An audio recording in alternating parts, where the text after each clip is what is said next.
IPL 2026க்கு நம்ம குஜராத் டைட்டன்ஸோட பெஸ்ட் பாசிபிள் லெவன் தான் பார்க்க போகிறோம். இது முழுக்க என்னோட ஒப்பீனியன் மட்டும்தான். Starting off with captain Shubman Gill, number 2 will be Sai Sudharsan, number 3 will be the wicket keeper Jos Buttler, number 4 will be Shahrukh Khan, number 5 will be Washington Sundar, number 6 will be ராகுல் Tewatia, number 7 will be Jason Holder, number 8 will be Rashid Khan, number 9 will be Arshad Khan, number 10 will be Mohammed Siraj, number 11 will be Prasidh Krishna. And இந்த டீமுக்கு என்னோட impact player Kagiso Rabada. நிறைய expect வந்து இந்த டீமில் Kagiso Rabada எடுக்கவே இல்லை, கிளென் பிலிப்ஸ் எடுத்திருந்தாங்க. நான் கிளென் பிலிப்ஸ் ஏன் எடுக்கல அப்படின்ற ரீசன் நான் சொல்லிடுறேன். கிளென் பிலிப்ஸை பொறுத்த வரைக்கும் Glenn Phillips is a great talent, great man, உண்மையாகவே தரமான ஃபீல்டர், தரமான ஆல்ரவுண்டர், கண்டிப்பாக ஒரு தரமான பிளேயர் தான். அவர் வந்து பெஞ்ச் பண்ணுறதுல யாருமே விருப்பப்பட மாட்டாங்க.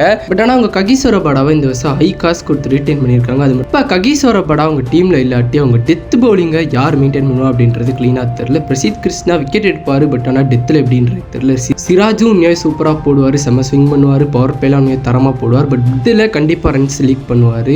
அர்ஷத் கானும் விக்கெட்ஸ் எடுப்பார், பட் ஆனால் ரன்ஸ் லீக் பண்ணுவார். ஸோ அதனால இவங்களுக்கு இந்த லாஸ்ட்டில் கண்டெயின் பண்ணும் அப்படின்ற ஸ்டேஜில் ஒரு பவுலர் இல்லைன்ற மாதிரி எனக்கு தெரிஞ்சு. ஸோ அதனால தான் நான் வந்து ககிசோ ரபாடாவை இந்த டீமில் பிக் பண்ணியிருக்கேன். அப்படி ஏதாவது ககிசோ ரபாடா சரியாக பண்ணல அப்படின்னா வேறு ஏதாவது இந்தியன் ஆப்ஷன் பண்ணிவிட்டு நான் மேலே வந்து கண்டிப்பாக கிளென் பிலிப்ஸ் தான் கொண்டு வருவேன். ஸோ இதுதான் என்னோட ஓவரால் ஒப்பீனியன். உங்கள் ஒப்பீனியன் எப்படின்னு சொல்லிட்டு மறக்காம கமெண்ட் செக்ஷனில் கமெண்ட் பண்ணிடுங்க. இந்த பிடிச்சா மறக்காம லைக் பண்ணிட்டு ஷேர் பண்ணிட்டு கமெண்ட் பண்ணிட்டு சப்ஸ்கிரைப் பண்ணிடுங்க. Thank you guys.